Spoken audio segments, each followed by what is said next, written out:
Hello বন্ধুরা, আজকে আমরা চলে যাচ্ছি আপনাদেরকে নিয়ে ধানের ক্ষেত দেখাইতে। মানে আমাদের যে কৃষক বন্ধুরা আছে, ঠিক আছে, সেই জন্য এখানে কি একটা আওয়াজ হচ্ছে, দেখে তো মনে হচ্ছে এখানে মৌমাছির চাক বসবে, মানে যেটা মধু, যেটা বাচ্চা হয়েছে বাচ্চাকে খাওয়ায় না, সেই মধুই।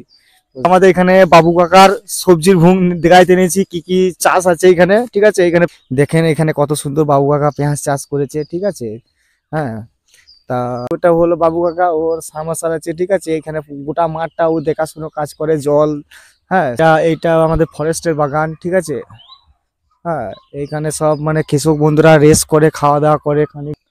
এই যে এই গাছগুলো দেখতে পাচ্ছি না, এই গাছগুলো কি গাছ আমার নিজেই জানি না, কিন্তু এখানে এখন প্রচন্ড হারে আছে, ঠিক আছে। আপনি কিভাবে জলগুলো দেখাশোনা করছেন, কিভাবে কৃষক বন্ধুকে সাহায্য করছেন, ওইসব বলতে হবে। রাত দিন খাটতে হয়, হ্যাঁ। সবারই জমিতে জল করে দিই, কেউ কাজতে হয় না মাঠে।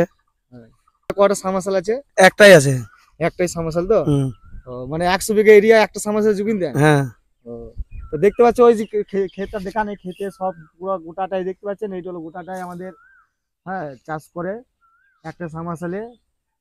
তার নাকি ব্যাপারটা হলো গোটা এই মাঠটা আনুমানিক 100 বিঘা এরিয়া হবে, ঠিক আছে। তা এই সেই ফাওড়া, হ্যাঁ বন্ধুগণ, এটাই সেই ফাওড়া। তো এই ফাওড়াতে 100 বিঘা এরিয়া সব হাল এই কাকা একালাই কাটে, ঠিক আছে। তা কাকার ফিগারটা বডিটা খালি দেখে দাও না। হ্যাঁ, কাকা ভালো করে কথা বলো, যাতে জনগণ মানে খুশি হয়, আনন্দই পাই।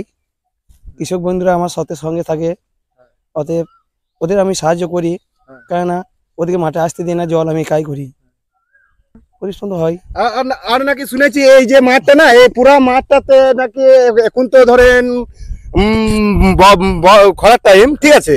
তা মানে বর্ষার টাইম যেটা বলে, বর্ষার টাইমে এইদিকে মানে সব পুরো মাঠটা চাষ হয়, ওইদিকে চিমনি রয়েছে, ওইদিকে এদিকে পুরো মাঠটা হয়, কিন্তু এই খরার টাইমে একটাই সাবমার্সাল, ঠিক আছে, বেশি লাগায়নি। মানে কাকা বলছে সবাই মানে খুবই ভালোবাসে, এই জন্য কাকা আর কি যখন ধান ফান উঠে তখন আর কি 2 ঘন্টা 3 ঘন্টা যে যেমন পারে সেরকম দেয় কাকা। মানে আর এই যে মাঠটা রয়েছে না, এই মাঠটা গোটা চাষ কাকাই একালাই ট্রাক্টর নিয়ে যাবতীয় সবকিছু